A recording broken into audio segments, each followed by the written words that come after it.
His victories came at Alesia in 52 BC, a battle that showcased his tactical brilliance. There Caesar faced Vercingetorix, a chieftain who had united the Gallic tribes in a desperate bid to resist Roman domination. The ensuing siege was a masterpiece of military engineering and strategic brilliance, a testament to Caesar's ingenuity. Caesar's victory broke the back of Gallic resistance, securing his place in history as one of Rome's greatest generals. He had conquered Gaul, adding a vast territory to the Roman Republic and significantly expanding its borders. Caesar's Gallic wars, however, were not without controversy and political ramifications back in Rome. Critics back in Rome, particularly among the conservative Optimates faction, viewed his growing power and popularity with suspicion and concern. They saw him as a threat to the Republic, a man whose ambition knew no bounds and whose influence could potentially destabilize the established order. While Caesar was conquering Gaul, his military campaigns were not just about expanding territory, but also about solidifying his power and influence. The Roman Republic was teetering on the brink of civil war. Political tensions were at an all-time high, with factions within the Senate vying for control. His former ally, Gnaeus Pompeius Magnus, Pompey the Great, had sided with the Senate against him. This alliance with the Senate gave Pompey significant power and resources.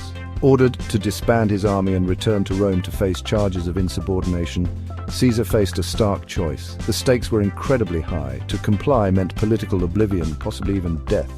Caesar knew that surrendering would strip him of his power and leave him vulnerable to his enemies. To defy the Senate meant civil war. It was a decision that would change the course of Roman history forever. In 49 BC, Caesar made his decision. He chose to take a path of no return. He led his legions across the Rubicon, a small river that marked the boundary between Gaul and Italy. This bold move was a direct challenge to the authority of the Senate. This act was a declaration of war. It was a point of no return, signaling the start of a monumental conflict. The die is cast, he is said to have declared, fully aware of the momentous path he had chosen. His words echoed the gravity of the situation. The ensuing civil war pitted Roman against Roman in a brutal conflict that engulfed the Republic. Families and friendships were torn apart. Caesar's veterans, hardened by years of fighting in Gaul, proved a formidable force. Their loyalty and experience gave Caesar a significant advantage. He quickly gained the upper hand, defeating Pompey's forces in Italy and driving his rival to the east. This marked the beginning of Caesar's dominance in Roman politics and military affairs. Caesar's pursuit of Pompey led him on a whirlwind campaign across the Mediterranean, showcasing his relentless ambition and military prowess. He fought in Greece, Egypt, and Africa, defeating his enemies and consolidating his power. Each victory brought him closer to his ultimate goal of absolute control. In 48 BC, he decisively defeated Pompey at the Battle of Pharsalus in Greece, a turning point that marked the beginning of his dominance. Pompey, once the darling of Rome, fled to Egypt where he was assassinated. This event sent shockwaves through the Roman world. Caesar's victory seemed complete, but the war dragged on. His enemies were not yet ready to surrender. He faced stubborn resistance from Pompey's sons and other opponents who were determined to challenge his authority. It was not until 45 BC, after the Battle of Munda in Spain, that Caesar finally extinguished the last embers of opposition, securing his rule. He returned to Rome as the undisputed master of the Republic, celebrated by the people and feared by his rivals. The Senate, cowed and depleted, bestowed upon Caesar unprecedented powers. They had little choice but to comply. He was appointed dictator for life, a position that effectively made him the sole ruler of Rome with no equal. While he continued to observe the outward forms of the Republic, Caesar's word was law. His decisions were final. He controlled the army, the treasury, and the machinery of government, leaving no aspect of Roman life untouched by his influence. Rome, once a bastion of republican ideals, was now ruled by a single man.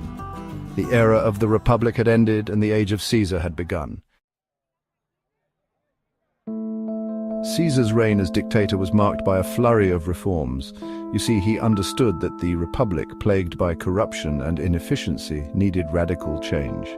He granted citizenship to many people in the provinces, expanded the Senate to include his supporters, and implemented measures to alleviate poverty and unemployment. One of his most lasting achievements was the introduction of the Julian calendar in 45 BC. Developed with the aid of Alexandrian astronomers, this new calendar, with its more accurate 365-day year and leap year provisions, would become the standard calendar in much of the world for centuries to come.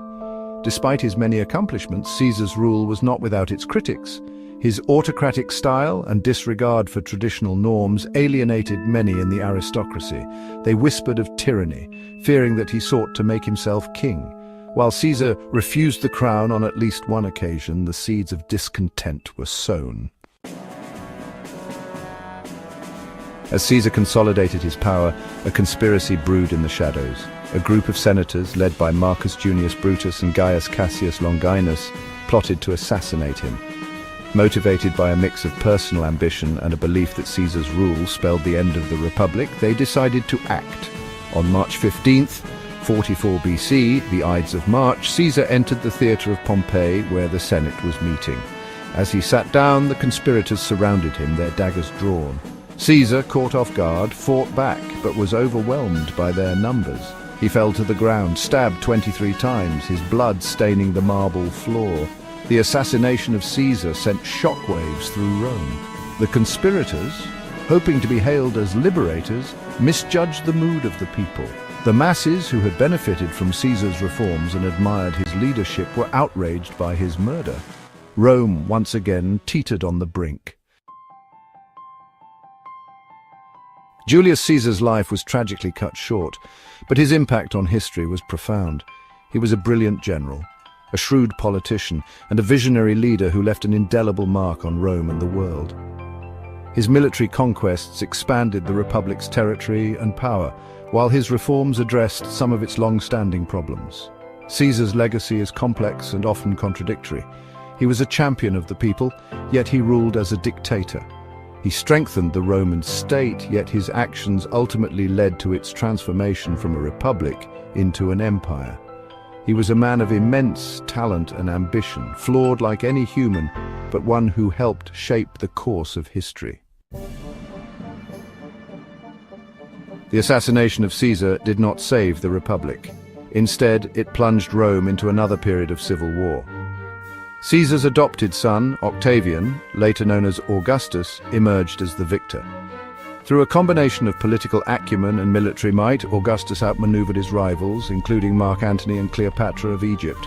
In 27 BC, Octavian formally established the Roman Empire, marking the end of the Republic. He assumed the title of Augustus, becoming the first Roman emperor. The empire that Augustus founded would endure for centuries, becoming one of the largest and most influential empires in world history.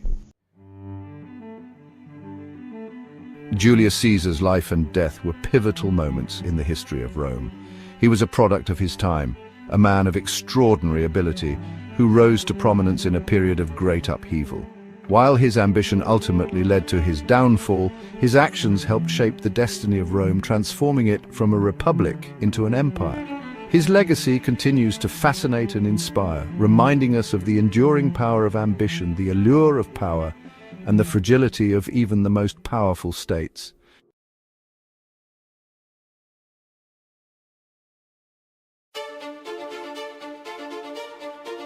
Gaius Julius Caesar, a name synonymous with power, ambition, and ultimately tragedy. Born in 100 BC, Caesar's family, the Julii, were patricians, Rome's ancient aristocracy. They claimed descent from Julius, the grandson of the goddess Venus. Despite their lineage, the Julii were not wealthy. Caesar's childhood was immersed in the tumultuous world of Roman politics. His uncle, Gaius Marius, was a celebrated general and a leader of the Populares, a political faction favoring the common people. This early exposure shaped Caesar's worldview and ignited his political aspirations. Rome was a republic, but power struggles were common. The Senate, composed of noble families, held significant influence. However, ambitious individuals could find other paths to power. They could use military success and popular support to challenge the established order. This path, fraught with risk and opportunity, would come to define Caesar's life. Caesar's military career began, like many others of his class, with a standard path of service and duty.